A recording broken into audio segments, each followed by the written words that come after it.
It began with silence, not the kind that comforts, but the kind that screams in the soul. Tamar was a princess, daughter of King David, beloved by her brother Absalom. She was gentle, innocent, untouched by the cruelty of the world.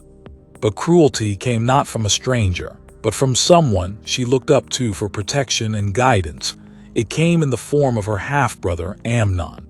He lusted after her, not as a brother should, but as a predator eyes its prey. No one noticed, but someone was seeing it all. Amnon's friend Jonadab, who was the son of Shimei, David's brother.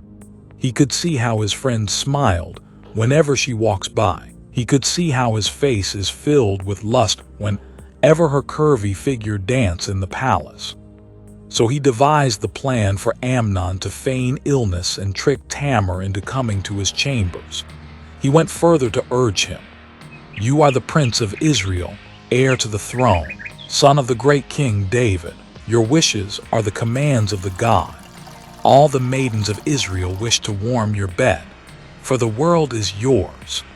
For Jonadab was a very crafty young man, and his counsel to Amnon's was about to change the cause of history. So the plan was perfected. Tamar's world was shattered by the betrayal of her brother Amnon. On that faithful day, he had feigned illness, manipulating their father King David into sending her to care for him. With a calculated plan, Amnon waited for Tamar, his eyes gleaming with deceit as he lay in his bed. As she entered, her innocence and kindness evident in every step, Amnon's gaze locked onto hers. He asked her to feed him, his voice husky with desire. Tamar, unaware of the danger, joined him with a gentle smile, but Amnon's intentions were far from pure. Wen was comfortable with him. As a sister, Amnon grasped her hand, his grip tightening as he pulled her close. "Come, lie with me, my sister," he whispered, his breath hot against her skin. Tamar's eyes widened in horror as she realized his true intentions. She pleaded with him, her voice shaking with desperation. "No, Amnon, don't do this. Think of the shame, the consequences. What will father say?" But Amnon's heart was hardened, his lust overpowering his conscience. The sound of Tamar's tears, the desperation in her voice, echoed through the chambers as Amnon overpowered her. When he was done, he turned away, his face twisted in disgust. "Get out," he spat, his voice cold. Tamar stumbled out, her clothes torn, her heart broken. The sound of her weeping lingered, a haunting reminder of the betrayal and pain that would forever scar their family. She tore her royal robe, the symbol of her purity, and ran to Absalom, her full brother, the one man who had always protected her. She collapsed in his arms, trembling, broken. Absalom held her close, but his eyes stared ahead, dark, unreadable. His sister had been violated, and the man who did it, a prince, the heir to the throne, their own blood. King David, their father, was told. He was furious, but he did nothing, for his hands were tight. What could he do against his own blood? And that silence, the silence of a king, a father, a judge, was the death of Absalom's mercy. From that moment, Absalom stopped being a son. He became a storm, one whose rage will someday consume thrones. Absalom never screamed. He never wept in public. He simply waited. Like a tiger, he waited for the right time. So for 2 long years, he buried his hatred beneath smiles and silence. He watched Amnon walk the palace halls unpunished, dressed in royal garments. They laughed together, even drank together. Severally, they went hunting in the forest. You could never know the heart of man. But the thought of what happened to Tamar, his sister, was a pain in his heart. And each breath Amnon took was a dagger twisting deeper into Absalom's soul. But vengeance, like fruit, ripens in silence. One day, Absalom invited all the king's sons to a feast in the vineyards of Baal Hazor. He made it grand, music, wine, laughter under the sun. Amnon came, drunk on power and unaware. He was comfortable. Absalom is my beloved brother, he thought, and so he let his guards down. He dropped his sword and had a good time in the party. For just like David, he loved beautiful women, for he was his father's son. And when the wine was rich and the hearts were light, Absalom gave a signal. The beautiful lady tricked him to the dark, lonely pool side, and then reality down on him. When he saw his brother Absalom with a sword, the fury in his eyes brought back the memory of his evil deed. He reached out for his sword, but his holster was empty, and the last word he could hear were the words, "This is for Tamar." In one swift moment, Absalom struck Amnon down. As he fell into the pool, the heir to the throne lay dead, for Israel's prince was no more. Justice, Absalom thought, justice for Tamar, but blood has a cost, and the kingdom roared. As everyone took to their heels, for the party was over, but war was just beginning. For David's favorite son, heir to the throne, was murdered. Who can contain the wrath of David? Absalom fled, a murderer some called him, a hero others whispered. He dreaded his father's fury. He spent 3 years in exile in Geshur, far from Jerusalem, far from the throne, but the fire in him never dimmed. He was no longer just a brother seeking justice. He was a prince who had seen the cracks in the crown. And in those years he trained, he consulted, and he waited for the right wind like a pirate to sail. So Absalom watched from afar as the kingdom faltered, as David grew older, weaker, uncertain. And slowly, Absalom began to dream, not just of revenge but of power. What if he were king? What if he could bring the justice his father lacked? After years in exile, when he returned to Jerusalem, David allowed him back, but refused to see his face. A father avoiding his son, a wound left to rot. For 2 more years, they remained apart until Absalom forced his way into his father's presence. They embraced, but the fire between them was never quenched. It only waited.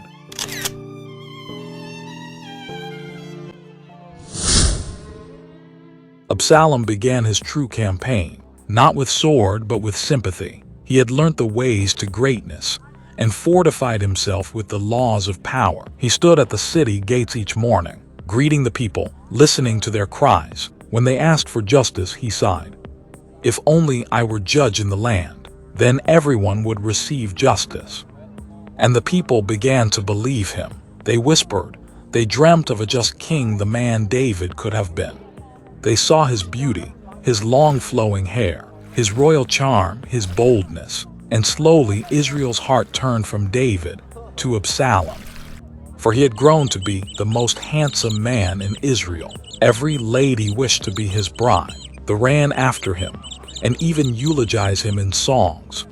As time went on, Absalom was welcomed by a man in David's court whose words once saved kingdoms. His name was Ahithophel. Wise, trusted, dangerous. But wisdom, when poisoned by bitterness, becomes betrayal. Ahithophel had once walked beside David, but he never forgot the sin David tried to bury. The sin with Bathsheba, the wife David took, and the husband David sent to die. Bathsheba was Ahithophel's granddaughter. And now, years later, when Absalom began to rise, Ahithophel saw his moment. A young prince fueled by pain, a father still tangled in guilt, a nation ready to shift. So he pledged allegiance to Absalom. He whispered to him how to win the people, how to take the throne, and then how to break his father's soul. Sleep with your father's concubines. Ahithophel said, do it in public. Let all Israel know there is no reconciliation now, only war. And Absalom, drunk on ambition, did it. On the roof of the palace, where David once stood and watched Bathsheba bathe, now his own son defiled his concubines under the sun, before the eyes of the nation. And David, he watched from afar, heart heavy with prophecy. For the once strong man in battle was weary with age. He couldn't swing a sword no more, but could only flash back to years before, when the prophet Nathan confronted him over his sin with Bathsheba. For what goes around comes around. The prophet had not come with a sword. He came with a story, a rich man stealing a poor man's lamb. And when David's anger burned, Nathan struck, "You are the man." And with that came the sentence, "That hunt him to his old age. The sword shall never depart from your house. You took in secret, but your wives shall be taken before all, in the sight of the sun." David had repented, God forgave, but the consequences did not vanish. And now he saw it unfold not from the hand of a stranger, but from the hand of his own beloved son. He was a king, yes, but also a father, torn between justice and mercy, a man bound by a promise to Bathsheba that her son Solomon would reign, a servant of God, watching the shadow of judgment fall across his own house. And yet, even with all he had lost, he would not strike Absalom, so he wept. And I hope you know what it means when a grown man cries. David, tired, wounded by the loss of Amnon and the silence of his son, never saw the great betrayal coming. For nothing wounds deeper than a son turned stranger, or a friend turned traitor. For 4 years, Absalom built an army of affection, until loyalty shifted from crown to charisma. Then, with 200 men unaware of his plot, he left Jerusalem and declared himself king in Hebron, the very city where David once rose to power. He had taken the throne, justice had been claimed, but victory has a strange silence. And with him, Ahithophel, David's once trusted counselor, now sharpened by bitterness. The rebellion was no longer a whisper, it was a roar.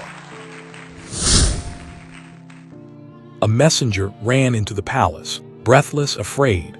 The hearts of the men of Israel are with Absalom. David stood still. He had fought Goliath, he had escaped Saul, he had conquered kingdoms, but now this, his own son, his own blood. He stared at his war trophies, and tears runs down his cheeks, for a crown lost can be restored, but a son's loyalty once broken is a wound that bleeds in silence. He didn't raise his sword, he didn't call his guards, he whispered, "Arise, let us flee." And so barefoot and broken, David crossed the Kidron Valley. Weeping, the people followed, heads covered in shame. But David, even in sorrow, said, "Take the ark back to the city. If I find favor in God's eyes, he will bring me back." His kingdom crumbled, his heart shattered, and the hills of Jerusalem echoed with the cries of a father. Weeping as he crossed the Mount of Olives, chased not by an enemy, but by his own son. Back in Jerusalem, Absalom arrived triumphant. He entered his father's palace, he took his throne, then he turned to Ahithophel. Ahithophel's next counsel was cold and exact. "Give me 12,000 men. I will strike David tonight while he is weary. The people will flee. I will kill the king only. The rest will return in peace." It was sound, ruthless, swift. But then entered Hushai, David's secret spy, a trusted man planted in Absalom's court. Hushai, with trembling hands and a loyal heart, offered different advice. "No," he said, "David is a warrior. If you rush him now, he'll crush you. Wait, gather all Israel, let Absalom lead, then strike." Absalom paused, pride stirred in him, the chance to lead a massive army into glory. And he rejected Ahithophel's counsel. That crazy decision was the crack in the foundation of the rebellion. Ahithophel went home, silent, heartbroken, knowing the end had come, and he hanged himself. So Absalom prepared for battle. Son against father, a battle for the ages. The armies met in the forest of Ephraim, a place where the trees have devoured more men than the sword. David had commanded his generals, "Deal gently with the young man Absalom, for my sake." And so his men charged into battle, a battle for survival. Absalom fought fiercely, but the forest was no friend to pride. As the battle raged on, Absalom, riding swiftly under the tangled branches, was caught, his long hair snared in an oak tree. His mule ran on him. He hung helpless between heaven and earth. He screamed for his comrades to come to his aid, but they were far away. Caught behind enemy's line, he waited for his fate. Unfortunately, he was spotted by Joab. David's ruthless general who had refused to wait. And with 3 spears, one to the heart, the rebellion ended.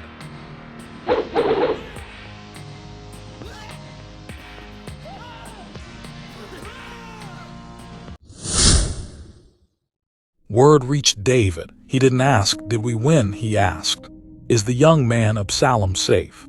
The messenger paused. "May all your enemies be as that young man is." And David collapsed. He wept as only a father can. When news reached David, he did not celebrate. He tore his robe, he fell to the ground, and from the depths of a broken father came the most human cry in all of Scripture. "O my son Absalom, my son Absalom, would God I had died for thee. O Absalom, my son, my son." For even kings cries, and in that cry, the whole kingdom trembled, because it was not just the fall of a rebel. It was the fall of a son. Vengeance may satisfy justice, power may win a crown, but when love is lost, all victories turn to ashes.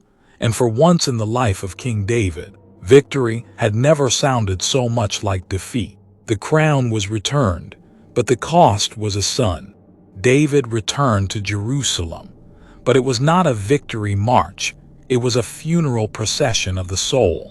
He had won back his throne, but he had lost his son. God had forgiven him, but God had also warned him. And through it all, Israel learned this bitter truth. A crown taken in rebellion ends in ruin. A heart consumed by vengeance leaves no room for peace. And even kings bleed when families fall apart. The sword never left David's house. His victories came with tears, his legacy both glorious and stained. And in the ashes of Absalom's ambition, only sorrow remained. And in the end, the son who burned for justice died without it. Thanks for watching this episode. Please, if you haven't joined our great community of believers sharing the gospel, kindly subscribe to this channel.